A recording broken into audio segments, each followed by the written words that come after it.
Unmuted. Right. Okay, we will have our last conference of the day here with Sabrina Ionescu, and we will go ahead and get started with Grady. Hi, Sabrina. How are you? Good. How are you? Good, good. Just want to know, what are your own expectations for yourself this training camp? Yeah, just to come in, obviously prepared. I've spent the off season training and getting ready to be able to play. And so coming in, obviously I've had a little bit experience being at the World Cup, being around this coaching staff and some of these players. And so just continuing to elevate my game and do what I can to help, Team USA win and be the absolute best. So I do that every single day in practice and just continuing to look to grow. And I have to ask, how are you feeling, ahead of this WNBA season with, a new team almost, with JJ, Stewie, Sloot? How are you feeling? Yeah, excited. Excited to get back to New York and start working with, all the new additions that we have. We're going to have to build chemistry, and we're going to have to, figure out ways to continue to play together, and obviously them play with the returners that we have, us starting to familiarize ourselves with them, and kind of having them included in our offense. And it's going to change a lot, having, great players and MVPs now entering the lineup and finding ways to get them open and get them in position. So it's just a lot of growing, and this offseason is going to be huge, just to continue to build chemistry, whether it's, over text or phone calls, whatever that is, so then we can hit the ground running when we get into New York. Thank you. Lindsay? Hi, Sabrina. I wondered if you would comment on the news that you're getting a signature Nike shoe. Is it true? Are you going to debut it at camp? No, I saw that. I don't know what that article was. I cannot speak on it. So, yeah, not sure. Okay, that's all I wanted to know. Thanks. Okay, Zach, go ahead. Hey, Sabrina. Zach from USA Basketball. Just had kind of a two-parter. You spent the last 2 seasons with Benija in New York, and you won the World Cup with her in Australia. What's it like to have a teammate that you had a lot of success with here at minicamp, or like a training camp? Yeah, it's always great. You go through seasons with players, and, the highs and lows, you get to know them on a different level. And so obviously playing with her for the last 2 years in the W, and then now at USA, we're really familiar with one another. I think also, like, the World Cup team, being able to have spent a little over a month with a lot of those players, you kind of come back into a camp like this just really familiar with players. You talk about old stories, stuff that happened in the World Cup. And so all that stuff has been really fun. And if it hasn't been too long ago, it feels like forever ago, but it was, I think about 2 months ago or 3 months ago that we were all together playing and competing. So it's really fun to be able to share the court with someone I do in the W as well. Awesome. And then what can you take away from the World Cup, and how has it helped you grow as a player, both for the future and for this training camp? Yeah, I think just finding a way to continue to get better on the court, whether that's offense, defense, continue to find your role. Obviously, everyone has different roles in the WNBA and for their teams, but then when you come, into USA Basketball, the goal is to win. And that's every single day in practice, and that's, every single game and every time we wear and represent the national team. And so no matter what role it is that I'm playing, it's always an honor to be here, invited to camp.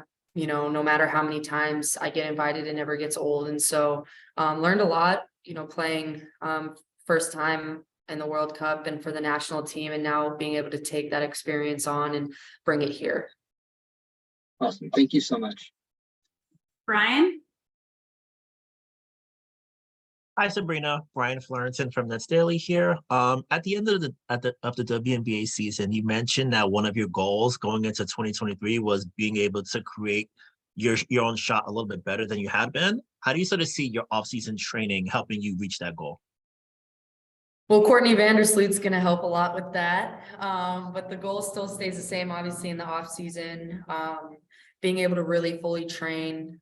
This has been like the first time that I've been completely healthy and been able to just fully train from the time the season ended to now. And so I've been obviously working on just like getting a lot more explosive, getting stronger, quicker.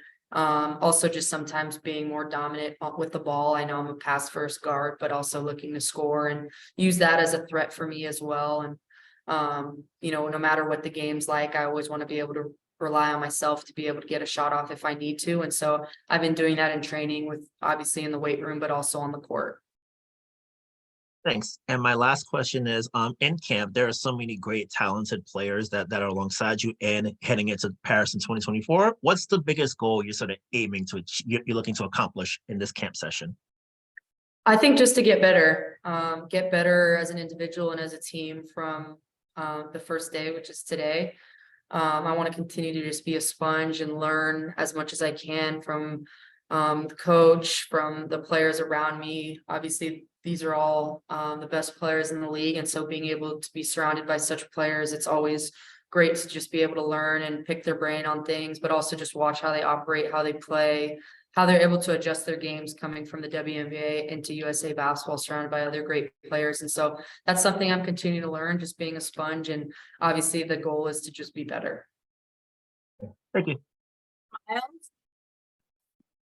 Hey, Sab, Miles Ehrlich from Winsider.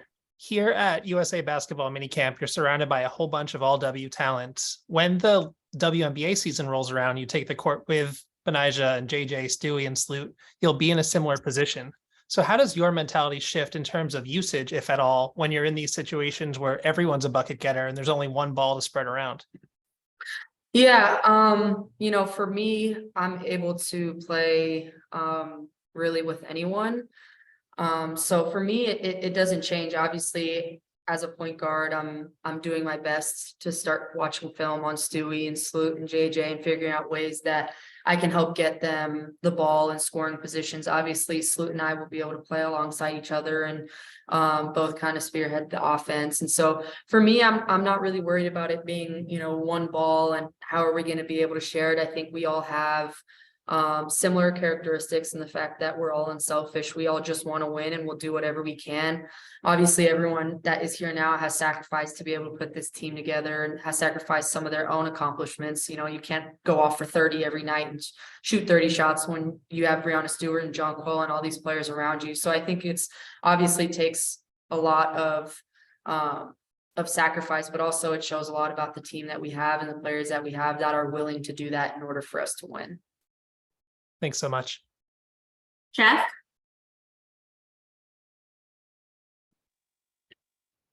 Thank you. Sabrina, Jeff Maglicetti here with SI.com Knicks. First of all, congratulations on your engagement. And I wanted to ask first, have you spoken with the New York Liberty newcomers, and how will your unique skill set kind of mesh with them, knowing what you know about them as an opponent?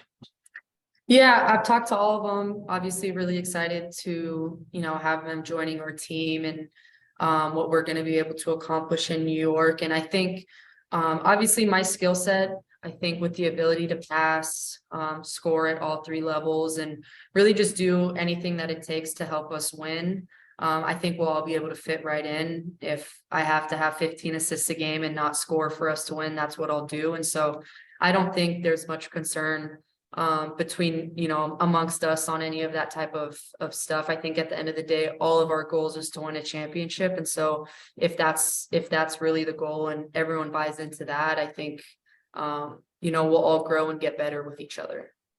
Appreciate that. Thank you. And USA Basketball Camp affords you one more opportunity, at least one more opportunity, to work with Natasha Howard, who is unfortunately one of the casualties of the Liberty dealings. So what can you say about the impact Natasha has left on you as a teammate, and how did she help you further your career? Yeah, she's been amazing. It's always sad seeing a teammate, get traded and onto another team, but you never really forget, the moments that you've had through the highs and lows of seasons. And, she was there for my first year in the WNBA playing, 2 seasons ago, and last year finally being healthy. So she's kind of been on that kind of roller coaster of highs and lows with me, which I'm, grateful for all of her support and how much she's helped me as a veteran in this league. And so I know that the best is yet to come for her. We're, all of us in New York are always cheering for her and so appreciative of her time in New York and everything that she helped us accomplish. Appreciate your time and insight. Good luck out there. Marco? Hey Sabrina. So Brianna Stewart was famously, she had some fun with her free agency decision. When were you informed first that she'd be joining your team? I mean, when you guys were, obviously I, had been talking with her and knew that what her decision had come down to, but tried everything that I could to, get her to come. And, there's a point where you don't want to do too much and you do want to let a player like her just decide on her own and make the best decision for herself, for her family. And so that last week, I kind of just, let it up to what she was going to decide and how she wanted to tell it. And so I found out, obviously I had kind of a little bit of an idea that she might be, but you never really know until it's announced from them. And so I was just waiting and found out on social media when everyone else did. Thank you. Lindsay, go ahead. Sabrina, I forgot to ask, congrats also on your engagement, but your two athletes who your schedules like line up, like he's playing and then you're playing. When are you going to get married? Yeah, that's not the easiest thing to sort out. We being now hope soon engaged but soon to be married with an athlete, it's always something that you have to tackle. But I think we have between January and the start of our training camp in April, so hopefully around that time next year we'll be able to come up with a date when we're both not playing and do it. Do you know where you're going to get married yet? Since No. you met in Oregon, are you going to like do it? I in Austin know, Stadium? no, not Oregon. I think that'd be a little too much for us. It'd turn into a 3,000 person wedding. So I don't know, probably somewhere far and use it as kind of like a little vacation. Thanks. Okay, we'll finish up these last few and then let Sabrina go. Jackie? Hi, Sabrina. Good to see you. Thank you for taking the time this afternoon. I'm curious if you can shine some light on what the off season has been for you when it comes to trying to recruit those players that you successfully helped recruit, and what it was like for you to sort of see the fruits of your labor, pay off in the end. Yeah, well, I think, that's what I was going to say. We put ourselves in a position to be able to recruit those type of players. 2 years ago, we weren't in a position to have two MVPs join us. And so I think, it shows what this organization is doing and the change that we've had, and having a lot of those players now join us and buy into the culture that we have, what we're trying to accomplish, and wanting to do it in New York. So that's been super, honoring to be able to see. We've had some rough years and some good ones now lately, but it's always nice to see the hard work get rewarded. So it's been fun reaching out to these players, talking to them. Obviously, a lot of them are now with us, so that's been really fun. But it's been a great off season in terms of who we've been able to acquire, and now it's just time to get to work. And obviously, a lot of people are expecting us to accomplish what we want to, but at the end of the day, we have to be able to put the work in and win games. Well, that was actually what I was also going to ask you about, which is the mentality or the mental side of it. You recently were saying, well, oh, why not us? We're the underdog. And now you turn the calendar over and your team is a huge target on your back, with this whole super team narrative. So I guess for you, what do you consider when it comes from going from why not us energy to we've got the target on our back energy? I mean, that's always been who I am as a person.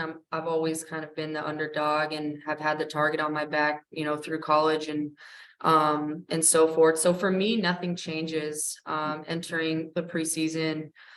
training camp and the season exactly the same as I have been, just ready. Obviously now as a team, we have a target on our back. Everyone knows, we're going to get everyone's best game every single night because they want to take down the New York Liberty. And so I think that's only going to make us better. That's going to have to make us prepare better, not take any games off, any practices off, and just make sure that we're our absolute best from the day we step foot in New York. And so that's always exciting, having to play and practice at that level because of having a target on our back, and it can only make you better if you see it that way. Thank you and enjoy camp. Thank you. Go ahead, Mike. If you guys can just keep it to one question, these last three, since we're a little over time. Hey Sabrina, appreciate your time. Last time we saw each other was obviously in round one, and you had me by the hook because we obviously all thought that the Sky were going to take on the Liberty and it was going to be an easy sweep. Obviously, after an electrifying game one, you kind of provided that narrative and stayed true to that. You guys had a winning mentality, and I was wondering if you could elaborate a little bit on how important that was to kind of recruiting these individuals throughout free agency, already knowing, you don't need JJ and Stewart for the winning mentality. You guys already were ready to be in that position. Yeah, I mean, I think if we didn't have the season that we had last year and the growth that we took from the season before into this last year, a lot of those players wouldn't be here. And so I think the fact that we just continue to take steps forward as an organization and as a team, with the addition of a new coaching staff and how able we were all able to buy in and learn from them, just shows why those players are here. And so obviously that game against Chicago, in Chicago, was a great statement for us, and now we have a little taste of what the playoffs are like and what it's like to play in a multiple series with a team. And so obviously going to take that into next year against all the other teams, but now being able to have Stewie and a lot of these players who have played in championships, who have won championships, it only can help us. Okay, Alex. Hey, Sabrina, Alex Simon, Bay Area News Group. You're obviously pretty deep here in the Bay Area basketball scene in that way. I know you've got your showcase and whatnot. What do you feel like, I guess, the WNBA is missing if they're not expanding to the Bay Area kind of quickly and allowing the league to not be in that market that I know means a lot to you in that way? Yeah, I mean, I'm not sure where they're going to expand. Obviously, back home in the Bay Area and Portland would be amazing. I think just for the fan base, and like Bay Area basketball has made a name for itself, obviously starting with the Warriors and what they've been able to do and the dynasty that they've been able to build and the fan base that they have. And so obviously that would be absolutely amazing to have a team there. There's so many fans, and a lot of them travel to LA and to Seattle to come watch me play. And so to be able to have a team in the Bay would just be great for basketball as a whole. And also I just think the NBA being able to partner with or just have like a women's team in the Bay Area, I think it would be great for a lot of the NBA fans, a lot of the players, to give them access to be able to go and watch and support. All right, Rafiq, last one. This is Rafiq with Nothing But That Sports Talk. I just want to answer your question. I mean, I know you just answered these questions already, but how excited you were when you found out that Jocko Jones, Breanna Stewart, and Courtney Vanderloop were coming to your team? Yeah, I was super excited. It's always great to have, like, I mean, I can't even believe I'm saying that we have those players on our team, but it's always great to be playing with them, not against them. So it'll be a fun year. Obviously, we'll go through our highs and lows like every team does.